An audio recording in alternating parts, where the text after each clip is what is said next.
Okay, so I want to just talk about the grading rubric really quickly and to show you how you can expect your score to be graded by the TOEFL uh, guys. The TOEFL guys.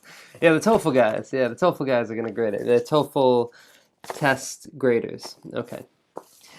So they do follow this rubric, and you can actually find this. I put a link to the rubric here, and this is the criteria to get a perfect score on a speaking task. Now there are 6 tasks. A perfect score is 4. Now it's kind of strange because if you know anything about the TOEFL, you know that the what do you know? You know that each section is worth 30 points. Each section is worth 30 points. The highest score you can get on the TOEFL is 120.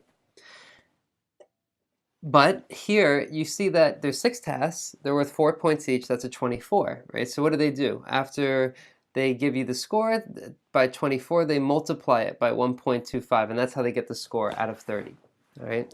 Now also one thing to think about is that even if you don't do well on one task, like let's say one task you didn't hear very well, and you don't think your speaking went great, you can still get a high score in the speaking section, even if one task doesn't go so well. So no matter what no matter what happens during the test, make sure that you do your best. Move on. Once you finish one task, move on to the next one. Don't focus on what you did wrong. Focus on what you're going to do next. All right? And that's going to be the best thing for you. So there's 4 different criteria according to the ETS website. You can find this information at www.ets.org. I wanted to kind of translate it to kind of give you a sense of, without such academic jargon, so it's easier to understand. So basically there's 4 criteria: general description, delivery, language use, and topic development. So for the first one, general description, if you want to earn a 4, basically you have to answer the question in a logical way, you don't go off topic, and you're easy to follow. So how would you do that? Well, you have an introduction, body, and conclusion. That's pretty logical. And your content is related to the question, whatever it is, and you build on the information that comes before, right? That's going to be connected to topic development as well. But basically, if something is coherent, it means that it's structured in a way that makes sense, that's logical. That, okay, so you started talking about a dog, then you gave characteristics of the dog, and then you gave an example of something the dog did, and then you gave a conclusion about why this dog was the best pet. Right. So you see that's very logical the way that it is. You start with a general introduction of the dog, you give some characteristics, you give an example of what it does, and then you tie it back to the topic, right? Okay. Delivery. You speak in a calm, cool, natural way. You don't rush too much. You're easy to understand and to follow.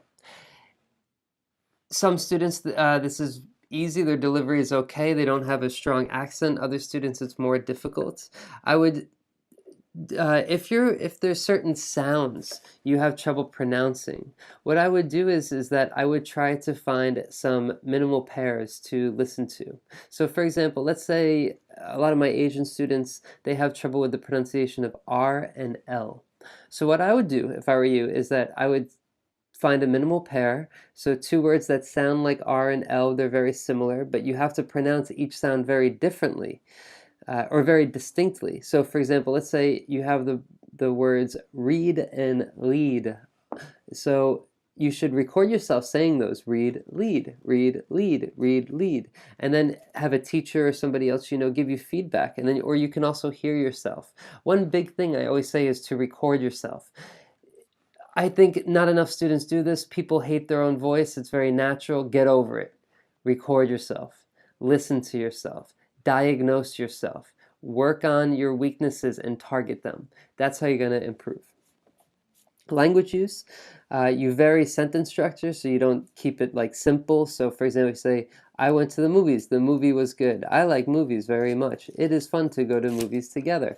Besides sounding like a robot, it's very simple, right? You need to have commas. One way that sometimes your grade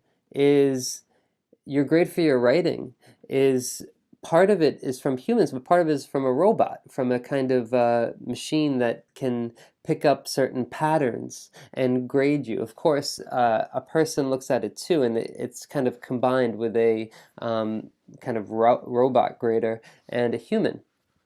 Now, how does the robot grader what does the robot grader look for to see if your writing is good or not? One thing they look for is commas. So keep that in mind for the writing section, but also for the speaking. You want to vary your sentence structure a little bit. You don't need to use difficult words really, but you just don't want to use the same kind of simple structure constantly. Okay.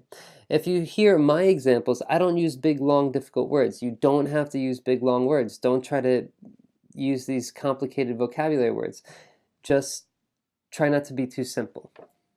And for number 4, topic development, is you follow the structure, you show one idea lead to another, which is what I talked about with the dog, and you have 3 transition words as well. And the transition words are just really indispensable. They're what we use to show the flow of ideas. And if you know transition words well, I think you'll succeed on the TOEFL. And it's definitely something you should think about studying more, are transition words. Okay. And that's it for the grading rubric. So this is the criteria they use to grade the independent tests.